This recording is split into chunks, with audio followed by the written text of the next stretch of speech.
Žijeme v největším komfortu v dějinách. V naší moderní západní společnosti máme všechny prostředky k tomu, abychom si zachovali a udrželi a budovali odolné, neprůstřelné zdraví, ale přesto většina lidí o něj postupně, pomalu a tiše přichází. A to nenutně diagnózou, ale tichou, postupnou ztrátou energie, soustředění, životní spokojenosti, elánu a celkové fyzické i mentální odolnosti. A co je nejhorší a bohužel nejsmutnější, tak jako u principu pomalu vařící se žáby, lidé si začínají na tento stav zvykat a považovat ho za normál. Tohle video je pro tebe, pokud to se svým zdravím myslíš skutečně vážně a chceš se o něm naučit přemýšlet trošičku jinak. Možná žiješ zdravě, snažíš se hýbat, jíš kvalitní celistvé potraviny, užíváš možná nějakou suplementaci, ale přesto cítíš, že ti chybí šťáva, že to není jako dřív, že zkrátka se nemůžeš tolik spolehnout na své tělo a proto se v tomhletom videu dozvíš, jakým způsobem uvažovat o takzvané biologické kapacitě, co ta biologická kapacita znamená a proč je v dnešní době silně oslabována. Ale pokud hledáš zkratku, nějaký rychlý hack nebo nedej bože zázračný suplement, tohle video rozhodně není pro tebe. V tomto videu ti dám jednoduchý rámec, díky kterému už se na své problémy s tělem nebo psychikou nikdy nebudeš dívat stejně.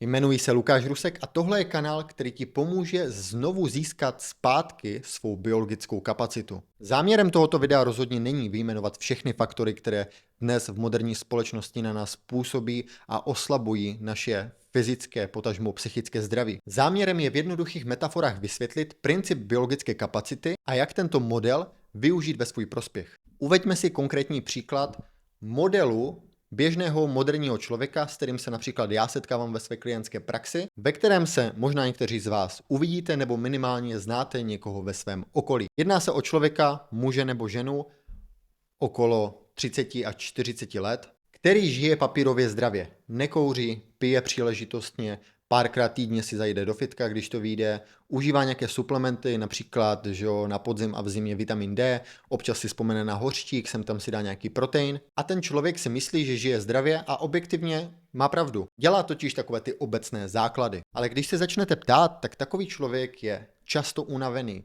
má zhoršenou toleranci na stres, má časté výkyvy nálad, přibírá tuk, chytne každou výrozu, nedokáže se soustředit v práci, je závislý na stimulantech a když takový člověk reflektuje to své fungování, tak často řekne, že už je to věkem nebo že je to stresem a je to pro něj takový normál, v kterém se naučil fungovat. Jenže když se na takového člověka podíváme optikou biologické odolnosti, tak vidíme něco mnohem hlubšího. Například hluboký deficit mikroživin. Denně na něj působí desítky až stovky toxinů z prostředí, kterému se vystavuje. O světle a jeho vlivu na zdraví nemá nejmenší tušení, žije konstantně pod umělým osvětlením, chybí mu slunce a žije s chronicky desynchronizovaným cirkadiálním rytmem. A k tomu všemu obrovský kumulativní stres, ať už z běžných povinností každodenního života, práce, děti, hypotéka, nějaké vnitřní konflikty, do toho fyziologický stres, že zkrátka chybí klíčové mikroživiny nebo má narušený cirkadiální rytmus a řadu dalších faktorů. A díky neustálému příjmu informací a distrakcí,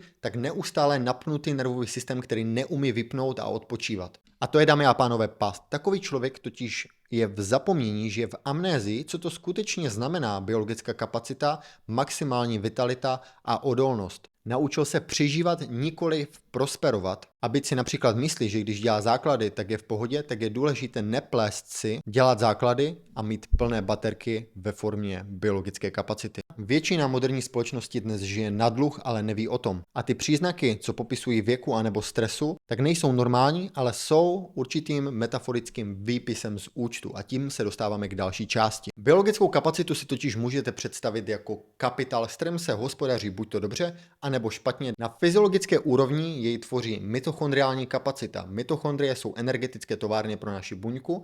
To znamená, že tvoří fundamentální základ pro to, abychom vůbec fungovali a spoustu lidí dnes žije s mitochondriální dysfunkcí. Na druhé straně tady máme antioxidační kapacitu, naší schopnost ustát poškození a postupně se adaptovat. Potom nutriční stav, rovnováhu mikroživin, deficit, nadbytek a tak dále, detoxikační kapacitu, schopnost odolávat toxinům z vnějšího prostředí, ale i našim vlastním vnitřním metabolitům. A pár dalších úrovní, kterým dnes nebudeme komplikovat toto video. A tohle všechno dohromady tvoří kapitál, základ biologické kapacity, s kterým každý den hospodaříme. Je nutno říct, že tělo nehospodaří s biologickou kapacitou náhodně. Má samozřejmě nějaký priority management, kdy tím nejdůležitějším je nějak udržování homeostázy, zkrátka udržování nás při životě, abychom neumřeli a zachovali se naše životní funkce.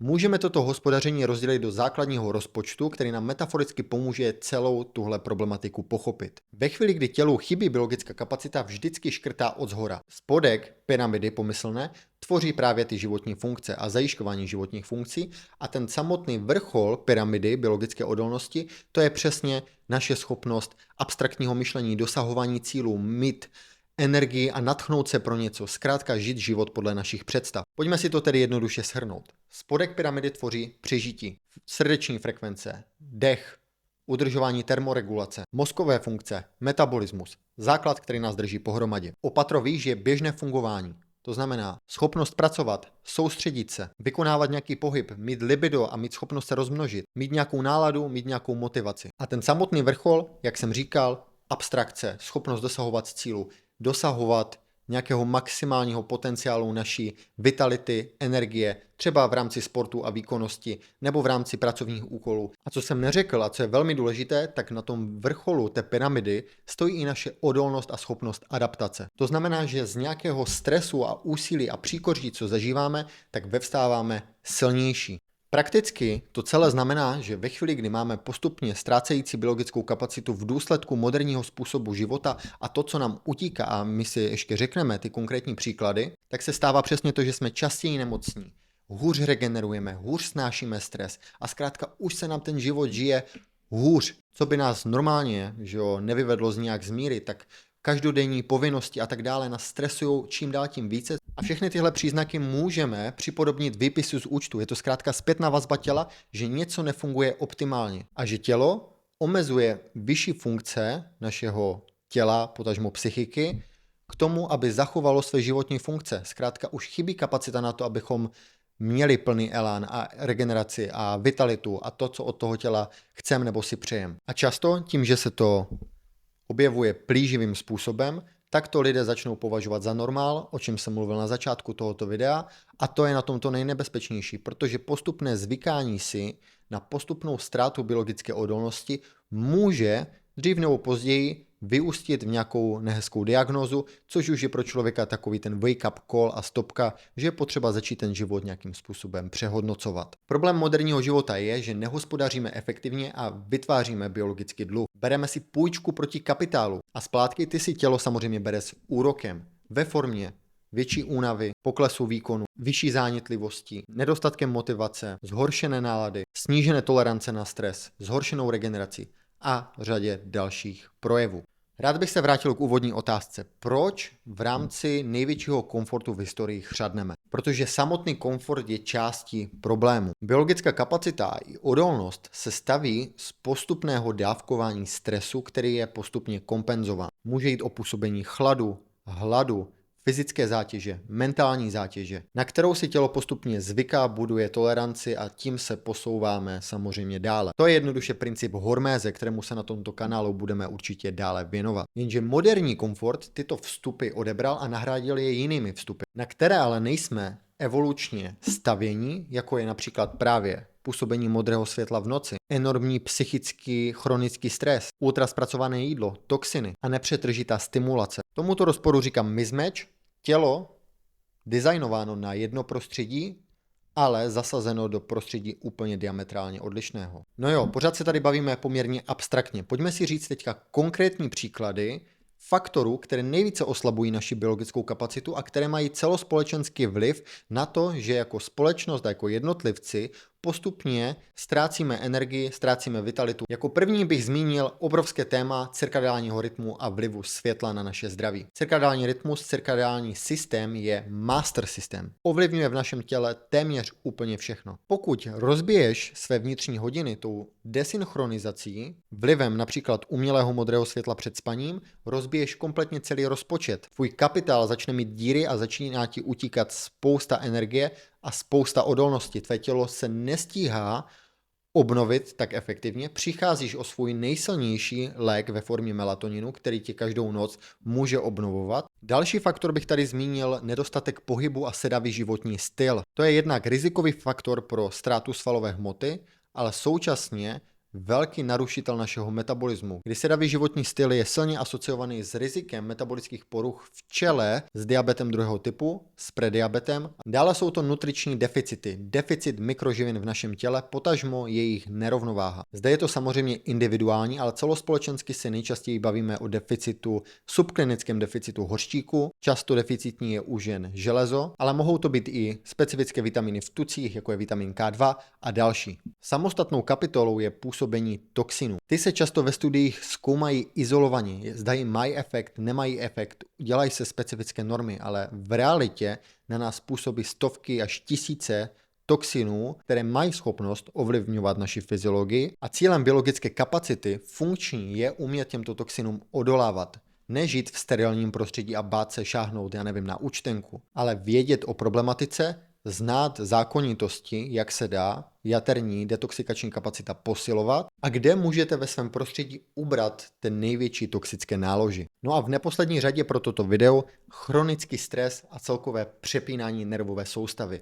Jako moderní lidé žijeme v chronicky aktivovaném sympatiku, což je část nervového systému spojená s aktivací, režimem boje nebo útěku. A ve chvíli, kdy jsme tady v tomto režimu chronicky, tak to tělo, nervový systém je v dysregulovaném stavu a chybí nám kapacita proto se obnovit. A to samozřejmě snižuje naši toleranci na stres, snižuje to naši rezervu a zásadně to vyčerpává náš kapitál. A aby tohleto video nebylo pouze jen takovou mapou a abstraktními úvahami o tom, proč dneska ztrácíme energii a vitalitu, tak chci, aby si z tohoto videa odnesl něco hned do každodenní praxe. Žádný protokol, žádný suplement, žádná generická rada, kterou si můžeš přečíst kdekoliv. Ale naopak, přečtení si vlastního výpisu z účtu. Polož si proto 3 otázky. Zotavuješ se z tréninku, z špatné noci, z alkoholového dýchánku nebo z nemoci hůř než kdy dřív? Máš v rámci většiny dní v tvém týdnu nějakou rezervu navíc na konci tvých dnů? Nebo přijdeš domů s téměř vybitou baterkou a jak se říká, padneš za vlast? A poslední otázka, funguješ z energie anebo ze stimulace? Pokud nyní dokážeš subjektivně reflektovat to, že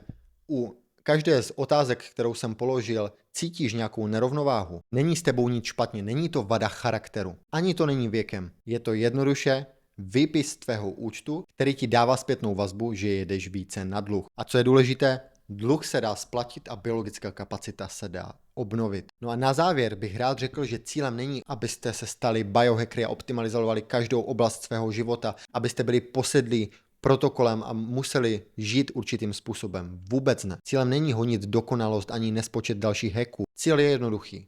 Znovu optimalizovat svou biologickou kapacitu a to pomocí dlouhodobě udržitelných kroků, které dávají smysl pro vás a váš individuální kontext. A to nejlepší na tom je, a takhle pracuji ze začátku i se svými klienty, že cílem je najít strategie, které mají za co nejmenší úsilí co největší efekt, abyste rozbili amnézii, zapomnění toho, jaké to je skutečně se cítit dobře a v plné síle, jak lépe zvládat stres a tak dále. A to vám dalo čerstvý vítr do plachet v tom setrvat dlouhodobě, že už se nebudete chtít vrátit zpátky. A o různých nástrojích, strategiích, směrech, perspektivách, mýtech a mnohem více se budeme bavit na tomto kanále. Takže dejte odběr, dejte zvoneček, sdílejte toto video se svými přáteli a budu se na vás těšit zase příště. Mějte se.